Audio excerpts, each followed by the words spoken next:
e quando si fermano sono nere come il corvo. Sembra che ti guardano col malocchio. Certe volte sono bianche e corrono e prendono la forma del leone o della pecora o di qualche altra bestia, ma questo lo vedono meglio i bambini che giocano a correre dietro per tanti metri.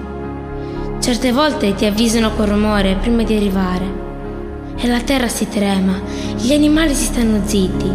Certe volte ti avvisano col rumore.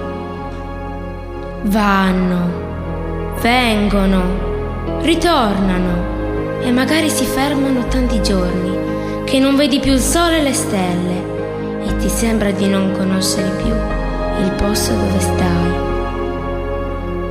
Vanno, vengono, per una vera 1000 sono finte e si mettono lì tra noi e il cielo per lasciarci soltanto una voglia di pioggia.